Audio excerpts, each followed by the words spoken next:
الحمد للہ والصلاة والسلام علی رسول اللہ وبعد۔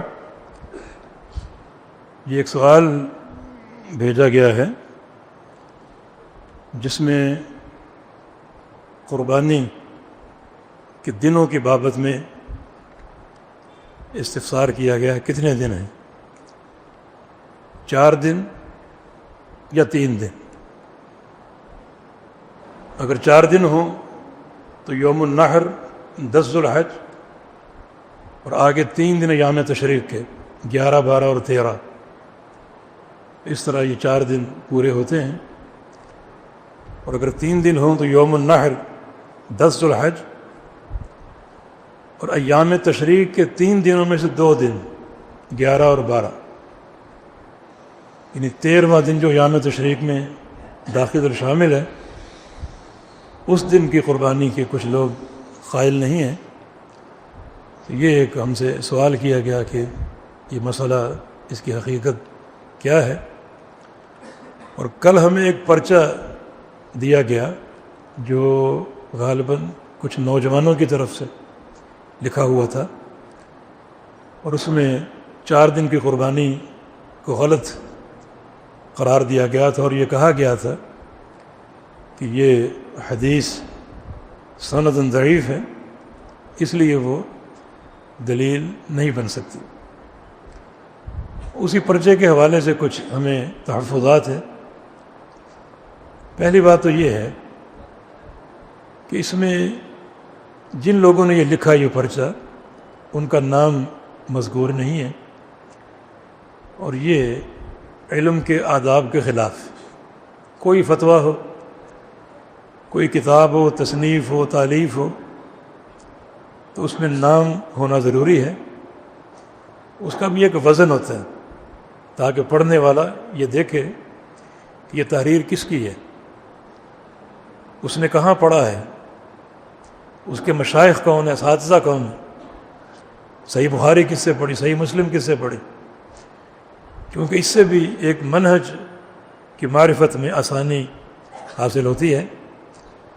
تو باہر کیف وہ پرچہ، اس میں نام مذکور نہیں ہے کہ وہ کس کی طرف سے یا کن کی طرف سے یہ ہونا چاہیے۔ یہ علمی آداب کے خلاف۔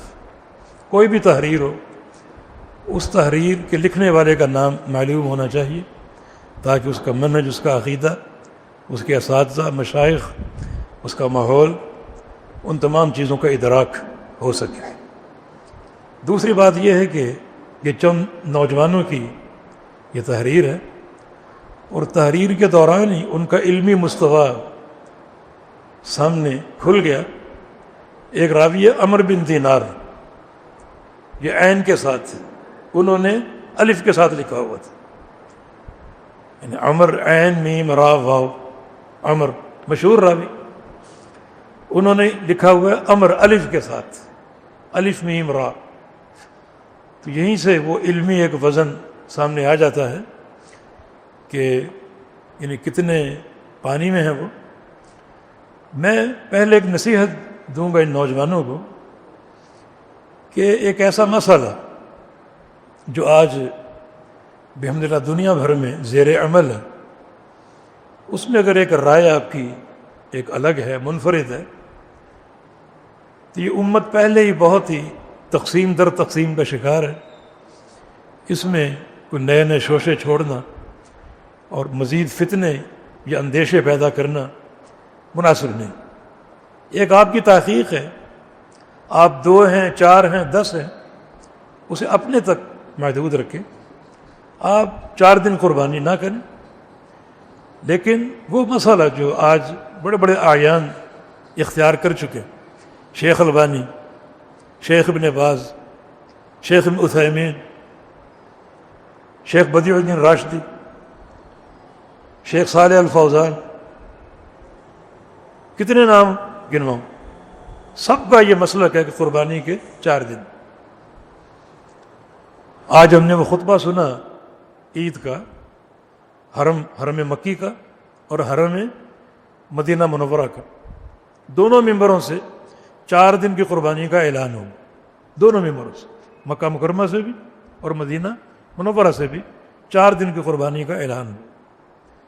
تو اگر آپ چند نوجوان، ایک فکر آپ کی الگ ہے، تو بجائے اس کے کہ آپ یعنی ایک پمفلٹ شائع کر کے اور ایک تقسیم در تقسیم پیدا کریں، فتنے کو ہوا دیں، اس کا یہی تھا کہ آپ اپنے طور پہ جو آپ کی فکر ہے اس کو اپنے علماء سے رابطہ رکھیں۔ ایک دم ایک یعنی پمفلٹ جاری کر دینا یہ قطعاً مناسب نہیں ہے جب تک ایک پوری بصیرت اور پورا ایک علم اور تحقیق حاصل نہ۔ تیسری بات یہ ہے کہ 3 دن کی قربانی اس پمفلٹ میں ثابت نہیں کی گئی۔ 4 دن کی قربانی کا انکار، اس انکار سے 3 دن ثابت نہیں ہوتے، یہ 3 دن ثابت کرنے پڑیں۔ اور جو چند آثار ذکر کی، مرفوع حدیث کوئی نہیں، چند آثار جو ذکر کیے ہیں اس سے اتنی بڑی بات ثابت نہیں ہوتی۔ یعنی 4 دن کی قربانی کی نفی کر کے 3 دن کی قربانی ثابت نہیں ہوتی، اس کے لیے مستقل دلیل چاہیے، اور چند آثار دلیل نہیں بن سکتے، جبکہ آثار دونوں طرف، کچھ صحابہ 3 دن کے قائل تھے، کچھ 4 دن کے قائل تھے۔ ایک مسئلے میں مرفوع حدیث نہ ہو اور صحابہ کا ایک ہی قول سامنے آئے، وہ دلیل بن سکتا، مگر ایک مسئلے میں مرفوع حدیث بھی ہو اور صحابہ کے اقوال بھی مختلف ہوں، کچھ کی رائے 4 دن، کچھ کی رائے 3 دن، تو وہاں ایک طرف کے صحابہ کے اقوال نقل کر کے مسئلہ ثابت نہیں کر سکتے۔ دیکھیں یہ میں نے عرض کیا نا، ایام تشریق 3 ہیں، 11، 12 اور 13۔ ایام تشریق میں کئی باتیں مشترک ہیں، مثلا یہ ایام تشریق، یہ 3 دن منا کے ایام ہیں، تینوں دن، یہ تینوں دن حدیث کے مطابق کھانے اور پینے کے دن ہیں، یہ تینوں دن اللہ کے ذکر کے دن ہیں، کئی چیزیں مشترک ہیں۔ اب آپ قربانی کا ایک دن نکال دیں، یہ قربانی 2 دن ہے، 3 دن نہیں، تو اس کے لیے کوئی ٹھوس ثبوت چاہیے۔ جب سارے کام مشترک ہو رہے ہیں، منا کے ایام، منا کی راتیں، ذکر اللہ، کھانا پینا، تو قربانی میں ایک دن کو کیوں الگ کر دیا گیا؟ کیوں الگ کر دیا گیا؟ نمبر 1، تو اس کے لیے جو دلیل دی گئی وہ کافی نہیں، کیونکہ اگر بعض صحابہ کے آثار 3 دن کے ملتے ہیں تو بعض صحابہ کے آثار 4 دن کے بھی ہیں۔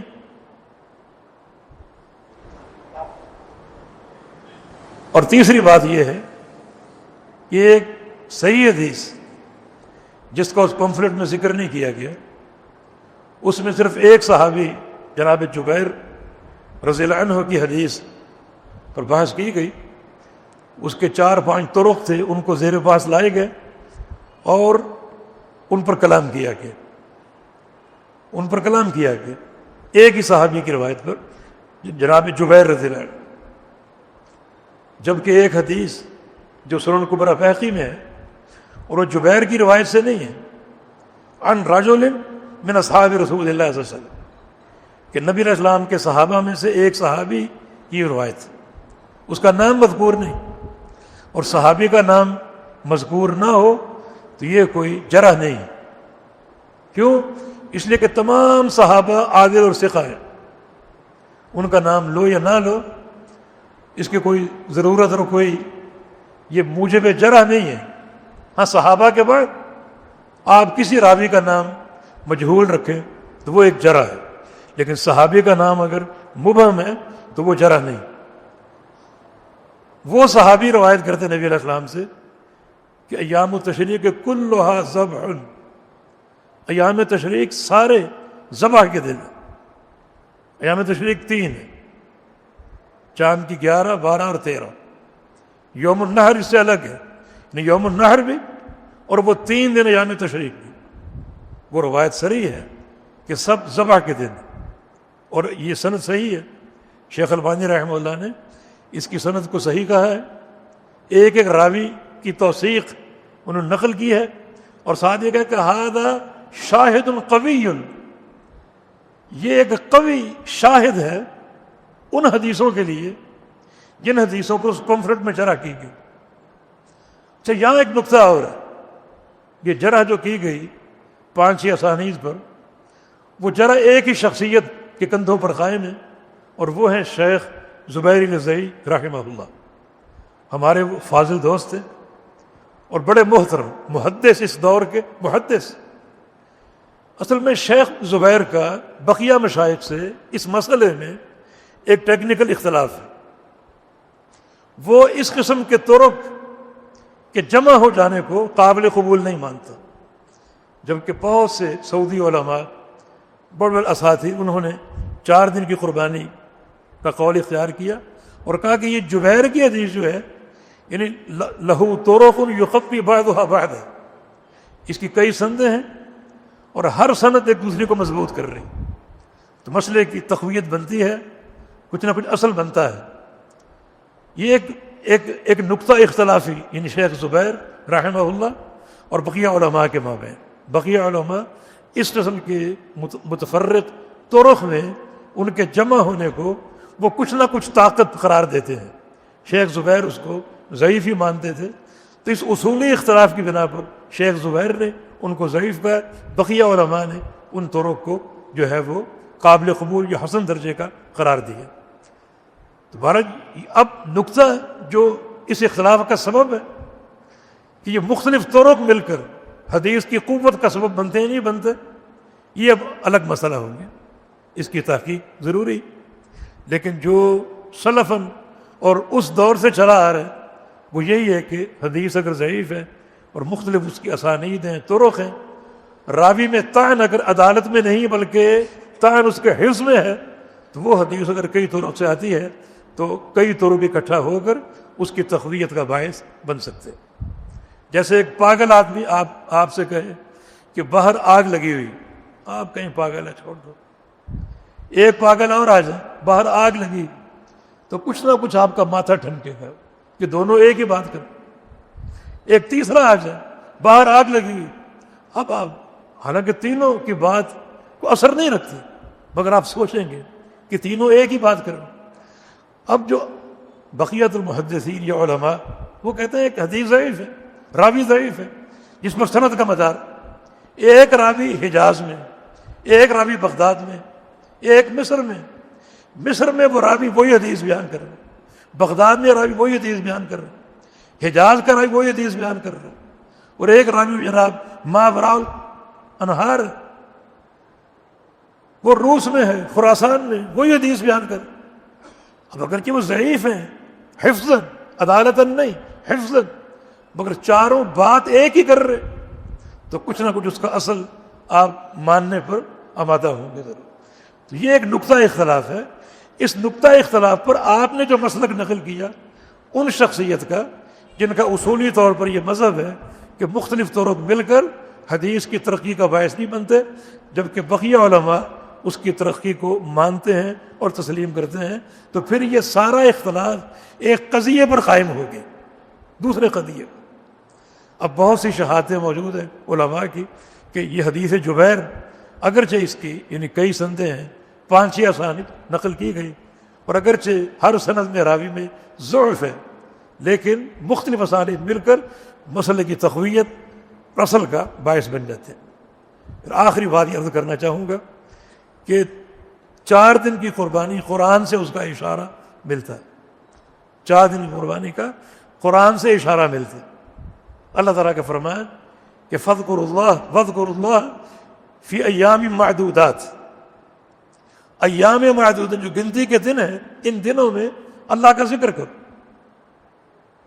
ایام معدودات سے کیا مراد؟ ایام تشریق، چاند کے 11، 12 اور 13۔ ایک اور مقام پر ایام معلومات کا ذکر، ایام معلومات میں اللہ کا ذکر کرو۔ اس سے مراد کیا ہے؟ اس سے مراد عشر ذو الحج کے پہلے 10 دن وہ ایام معلومات ہیں۔ ایام معدودات یہ چاند کی 13، 14 اور 15 تاریخ، 11، 12 اور 13 جو کہ ایام تشریق کہلاتے ہیں۔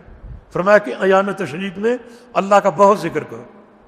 امام قرطبی رحمہ اللہ نے، امام طبری، ابن کثیر اور دیگر مفسرین نے اس ذکر سے مراد عام ذکر نہیں لیا، ایک مخصوص ذکر لیا ہے، اور وہ ذکر وہ ہے جو قربانی کے ساتھ مقرون ہو۔